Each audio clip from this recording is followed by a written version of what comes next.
buried in all the basketball stuff. Peter Kochetkov gave up a goal that Rod Brind'Amour was not happy about. And the Canes cough up a 3-0 lead and lose to the Winnipeg Jets.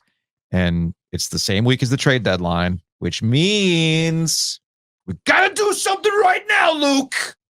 It's clear. I think it's a little bit more complicated than that. I think the Canes are just kind of stuck with their goalie situation right now, and there's really nothing they can do with the trade deadline to help themselves out. Is that portrayal off base? Yes and no. Okay. I mean, I think if you were to look at this in the really cold light of reason and rationale, is do you want to put yourself in an elimination game where your choices are a Antti Raanta, an injured Frederik Andersen, have lost the plot Pyotr Kochetkov, which we've seen, or Spencer Martin, a guy you grab. If Freddie's playing well, this is easy, but there's no guarantee in the world that Freddie's going to be playing well or healthy. That's just the Freddie Andersen experience at this point.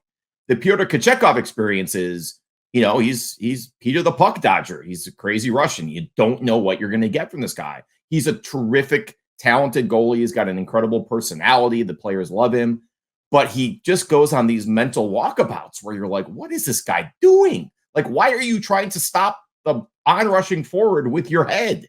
It just like, what's going on here? That worries me, right? It'd be one thing if this were 2019 and the Hurricanes were entering their championship cycle. But we're 6 years into this now, 5 years into this now. They haven't gotten over the top. They haven't even gotten to the Stanley Cup Finals. At a certain point, you have to say, when are we going to push all our chips to the middle of the table? When are we actually going to swing instead of taking pitches and hoping to get walked? And I think that's what's going on with the goalie situation. You're basically, look, we got 4 guys. We can't move 4 guys. What are we going to do? Freddie's fine if he's healthy. Peter can win game. They're just have sort of talked themselves into the idea that one of these 4 guys will play well enough to win in the playoffs. And I think, so this is the no part of your question. I think, or maybe the yes, I've lost track. But either way, this is the flip side. Yeah. There is some validity to that. You've got 4 different guys. One of them has to play well in any given moment. But my feeling is, and Joe and I have talked about this, and I've written about this, wouldn't you rather have as your second option behind Freddie a veteran guy that you feel like you can trust a little bit, even if his numbers haven't been as good this year? Wouldn't, since Marc-Andre Fleury is off the market, let's use him. Wouldn't you feel more comfortable with a Marc-Andre Fleury as your second option than either of these 3 guys who, look, Antti Raanta is a great dude. Everybody loves him. Kachekhov's a fun, nutty guy. Everybody loves him. Spencer Martin's been a great story. Everybody loves him. Nothing against these guys. It's not personal.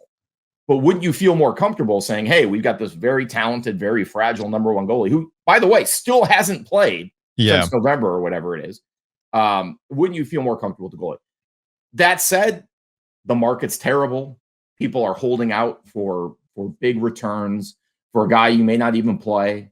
And the guys who are out there who are good, their contract situations are terrible. And the Hurricanes have 2 goalies under contract for next year already. So if you do make a move with a guy who's got money for next year, now you're putting yourself in a position where you're going to have to make another move to clean things up. So the goalie situation, do I think they need to do something? I think they do. Do I understand why they're not going to? Absolutely. And that does make sense to me. I just think if we're talking about this 2 months from now saying, wow, boy, they really should have gone and gotten anybody. Yeah. Then, that's another year where your inaction at the trade deadline has played a critical role in failing to play for the Stanley Cup. The Stanley Cup playoffs are littered with stories of goalies who have come out of nowhere and done big things. I mean, it happened to the Carolina Hurricanes last year with Bobrovsky and the Florida Panthers. And the reason why I've been pushing back on the goalie trade talk is because of you, as you just laid out, the market sucks. So if you're trying to put yourself in a better position in the playoffs, you can go address some things you haven't had the last couple of years because you've been hit with injuries. You haven't had a true crack at this thing, as Joe likes to say, with your key guys who you invested in, Andrei Svechnikov being the biggest one, right? Or last year with Max Pacioretty being hurt right out of the gate. It is what it is. So wouldn't it be better to use your assets, if you're the Carolina Hurricanes, to go out and get another goal scorer? Because I know there's other ways to win. You can just score one more than the other team. If you've got a dude that can actually finish which has been a problem for the Carolina Hurricanes in the postseason as well. Yeah, I think they're two separate questions because the Hurricanes do have the assets and the cap space to make both moves if they want to. Okay. The question is there a guy like that out there who can actually score goals in the playoffs? I'm not sure there is who's better than what the Hurricanes have. I do think there is a need based on what happened last year and all that for forward depth for a legit NHL forward, preferably a right shot, who can play on the power play. There is a need for that. But again, at what cost? And, who are you bumping out of the lineup? But I think the idea is if a guy gets hurt, if someone slashes Teravainen on the thumb again, are we dipping into our call-ups from whatever AHL teams we've farmed them out to?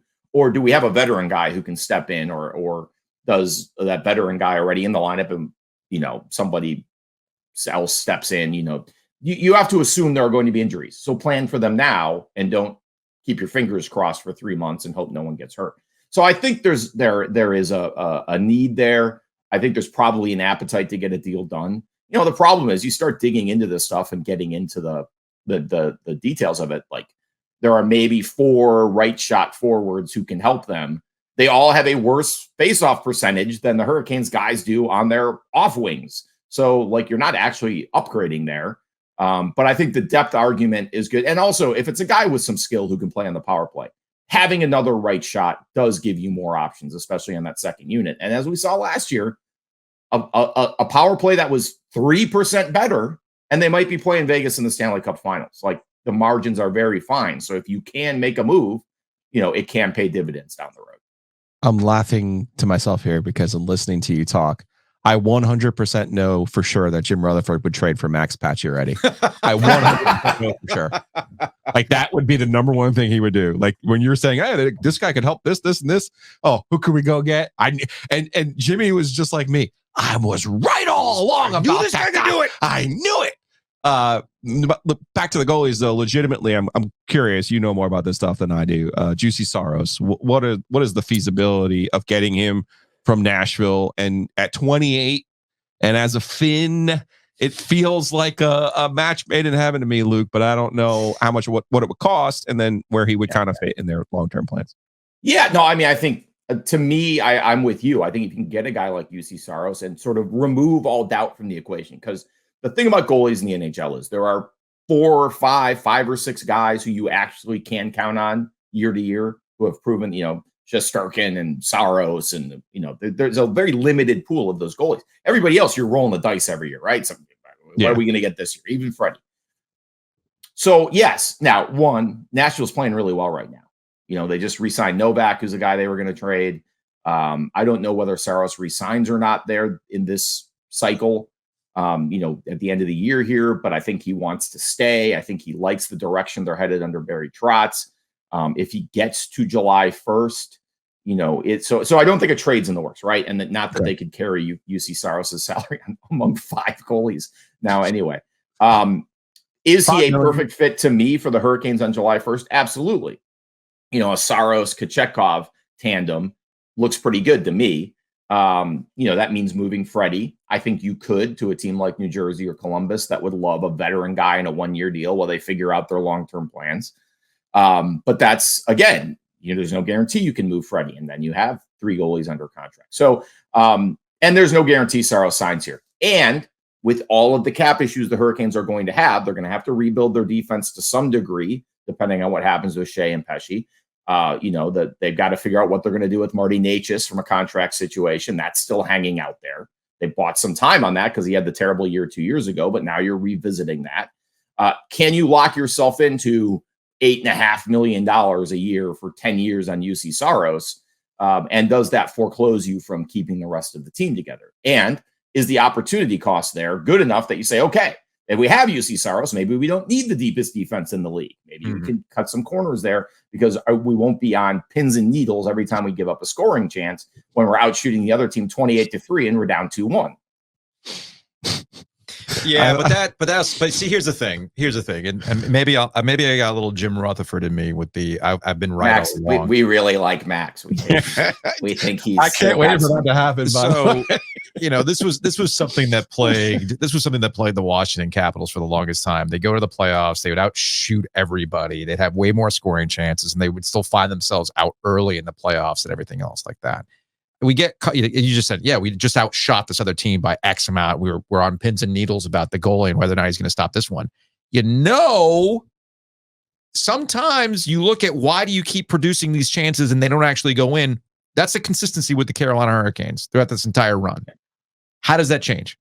Because I'm actually at a point where I'm getting a little sick of, look at all the high danger chances and look at all these. We outshot them 58-2. And right, but why didn't the puck go in the freaking net, guys? I mean, you just summed up the Florida series in like 8 seconds. Yes. Right? Oh, yeah, Bobrovsky played great. There's no question that Bobrovsky. Well, why does it keep happening that they have? Because finishing is a talent, and they don't have enough of it. Now, they've become one of the best teams in the league by substituting volume for quality. Yeah. But when Andrei Svechnikov isn't scoring, and let's be perfectly frank about this. Yes, he was hurt last year. Yeah. And yes, he's been hurt again this year and all that. He has to score goals. Like, this team is not built for Andrei Svechnikov to score 23 goals. He has the talent to be a 50 to 60 goal scorer in this league. And we've seen it in the past. We have not seen it this season. Now, again, he has a million excuses, but he has to play like that in the playoffs. If he had been healthy and available and played like that against Florida, that is a different series. Two goals changes that series completely. I would expect Andrei Svechnikov to score 2 goals in a 7-game playoff series. You'd hope, yeah. You hope. I mean, that's what you're paying him for. That's what you're going to continue to pay him for. Why he has that money? I mean, it's not like you're paying him a lot because he has good hair and you like having him around. And here's the other thing too. Joe, Giglio keeps bringing up this other gear that Sebastian Aho has shown you at times here. Again, those are other things. Like you've invested a lot of money in Sebastian Aho to elevate that game and take that next step. Does he have it? Does he have that gear in the postseason? I think if you really break down Sebastian Aho's total game, 200-foot game in the postseason, he has delivered that. Like, he's a unbelievable two-way player in the postseason in a way that is he going to be an offensive superstar, 110 points, point per game in the postseason? Is he going to put up Eric Stahl in 2006 numbers? I don't know that he will. Maybe if he's playing on a line with guys who really finish, which he doesn't always have. But I also think that you are paying him to be Sebastian Aho, and that's a player who really does help you win in the playoffs and makes everyone around you better. Now, Marty Necas, Andrei Svechnikov, Michael Bunting, you are being paid to finish these chances, right? We're not paying Teuvo Teravainen this money because we think he's going to score 40 goals. We're paying him this money because we think he's going to possess the puck and create the chances for people like you to knock in. And why are we paying Steph Nason $1.5 million or whatever to score 12 goals, and we're paying you $6 million to score 13 goals? Exactly. The name of the game, it's like, I mean, you get back to it. The name of the game is to put the puck in the net. Yeah, that's what matters, and keep it out. They do a decent enough job keeping it out. Like, you look at the goals against average. You should win a lot of games when you have 40 shots a night. So it is, to your point, Joe, yes, why invest in goaltending when it's the finishing that's the issue? And the answer is because finishing is really expensive and hard to find. And you get it with the second pick in the draft, or you get it with the 12th pick in the draft. You get it with wherever they stole Seth Jarvis from the league. But those guys also need to produce. And they haven't in the playoffs.